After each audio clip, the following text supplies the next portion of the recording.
The storm rolling across Lake Michigan was quiet but menacing, the kind that crept in without warning. The yacht drifted just enough to make the floor sway beneath Jack Abbott's feet, though he remained still, seated across from Patty Williams with a look of polite curiosity masking his unease.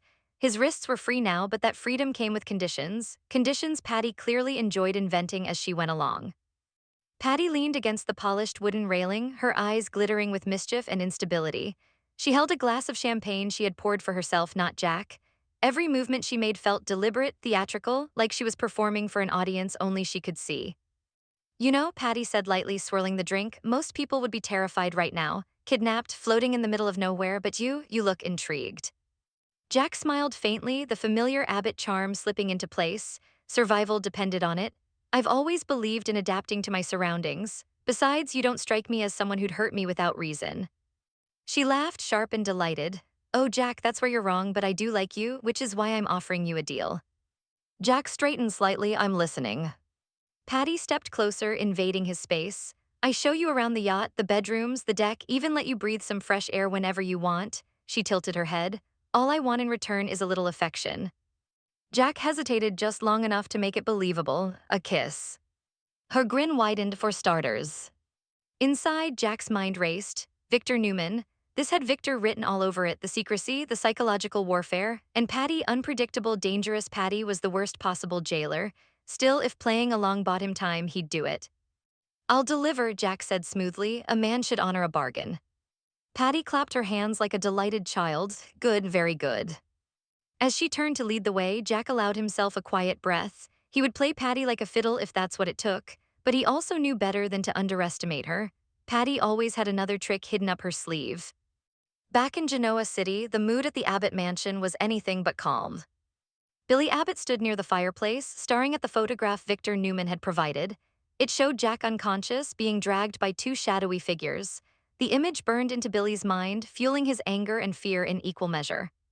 Victor never made mistakes, that was the problem.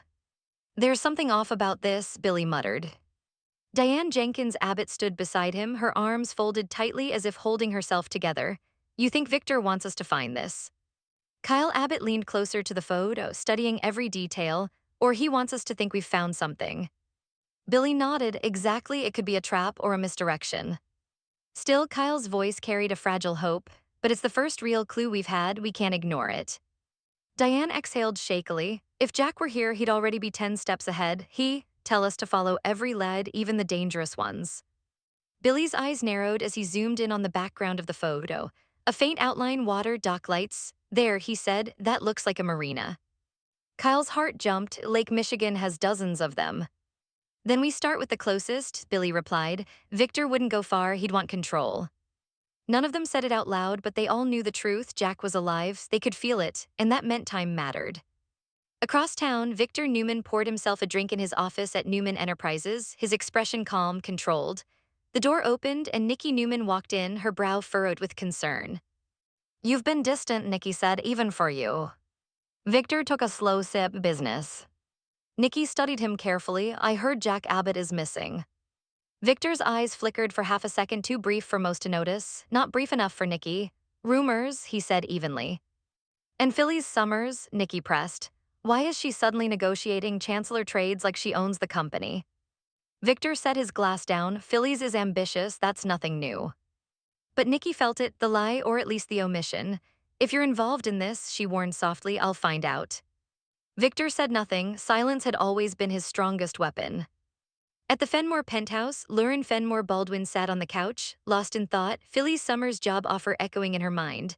Michael Baldwin joined her, concern etched on his face. You've barely said a word, he noted.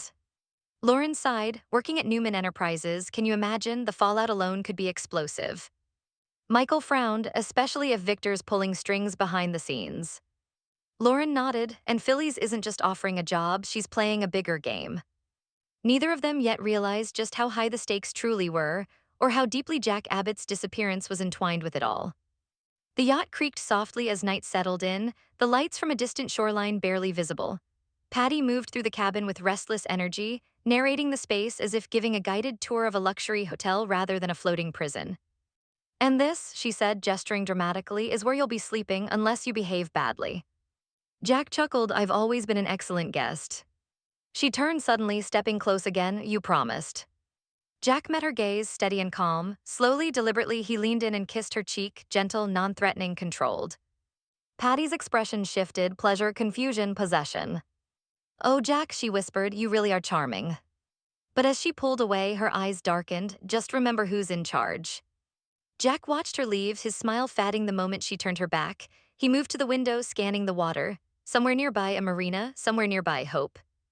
Billy paced the dock as the early morning fog rolled in. Kyle stood beside him, phone in hand, while Diane spoke urgently to a marina attendant. No yachts matching the description, Kyle said, frustration creeping in. Billy clenched his jaw. Victor wouldn't make it easy. Diane returned, her face pale but determined. We're close, I can feel it. Billy looked out over the water. Jack's tough, he's survived worse. Kyle nodded, and he knows we're coming.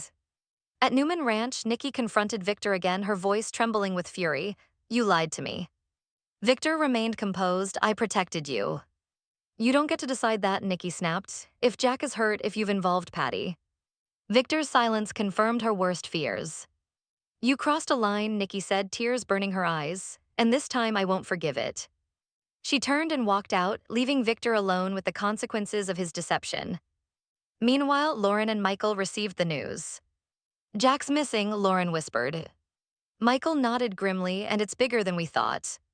Lauren's decision crystallized in that moment. Phyllis is up to something, and I don't like being used. Back on the yacht, Patty stood on deck, staring into the dark water, smiling to herself. Jack Abbott thought he was playing her. Victor Newman's thought he controlled everything. But Patty Williams had her own plans, and chaos always followed her wherever she went. As the yacht drifted silently across Lake Michigan, every life connected to Jack Abbott moved closer to collision, secrets unraveling, loyalties tested, and revenge simmering just beneath the surface. The storm was coming, and no one would escape unscathed.